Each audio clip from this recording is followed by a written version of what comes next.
একটা শহর, নাম পোক্রোভস্ক।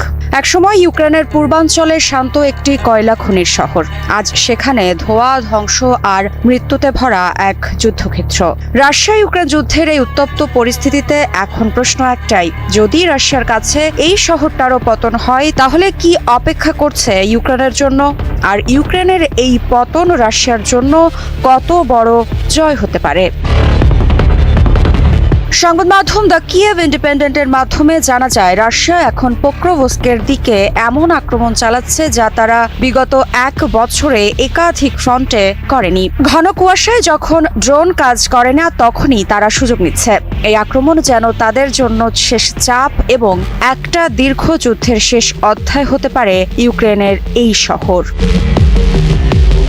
ফিনল্যান্ডের ব্ল্যাকবার্ড গ্রুপের বিশ্লেষক পাসি পারওয়ানেন জানিয়েছেন, যদি পোক্রোভস্কের রাশিয়ার হাতে চলে যায় তাহলে তারা অগ্রসর হতে পারে উত্তরের দিকে দোপ্রোপিলিয়ার দিকে এবং পশ্চিমে মেজোভো পর্যন্ত পৌঁছানোর চেষ্টা করবে, যদিও তাদের প্রধান লক্ষ্য থাকবে দোনেৎস্ক অঞ্চলই।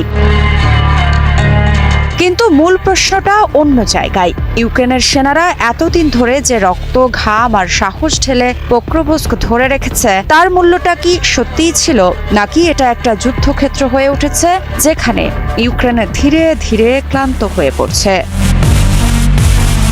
রাশিয়ান বাহিনী এখন মাত্র 10 কিলোমিটার দূরে। এটাই সেই সরু করিডোর যেটা দিয়ে ইউক্রেন এখনো খাবার, অস্ত্র আর মানুষ পাঠাতে পারছে শহরে। রাশিয়া সবসময়ের মতো এখানে ঘেরাও কৌশল ব্যবহার করছে, শহরকে সম্পূর্ণ ঘিরে ফেলতে চায় যাতে ইউক্রেন বাধ্য হয় সরে যেতে।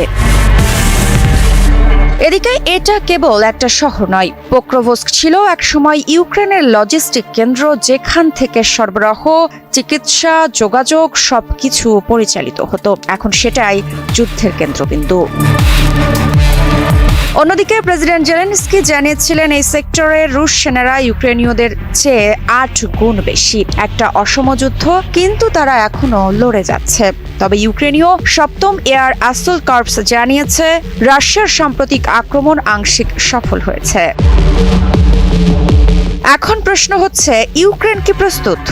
স্যাটেলাইট ইমেজ বলছে, পোক্রোভস্কের পরবর্তী এলাকাগুলোতে ইউক্রেন বিশাল ফোর্টিফিকেশন তৈরি করেছে, anti tank ditch, dragon teeth, বাধা, আরও অনেক জটিল প্রতিরক্ষা নেটওয়ার্ক। কিন্তু ছোট ইনফ্যান্ট্রি পজিশনগুলো চোখে পড়ছে না। এতে বোঝা যাচ্ছে তাদের ফ্রন্টলাইন এখনো অসম্পূর্ণ হতে পারে।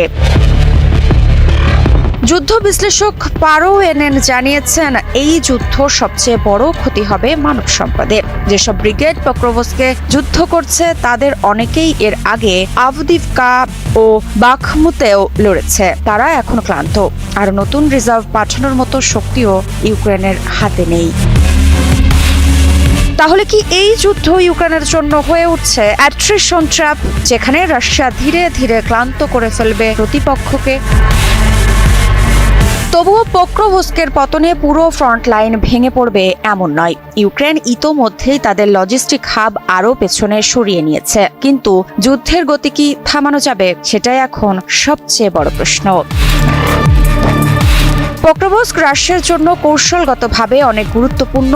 এখানে রয়েছে রেল লাইন আর হাইওয়ে সংযোগ, যা দিয়ে পশ্চিমে ডনিপ্রো পর্যন্ত পৌঁছানো যায়। এই শহর দখল মানে রাশিয়া নতুন করে কোস্তিয়ান্তিনিভকা আর ক্রামাতোর্স্কের দিকে ধাবিত হতে পারবে। দুটো শহরই এখন রাশিয়ার ঘেরাওয়ের পথে।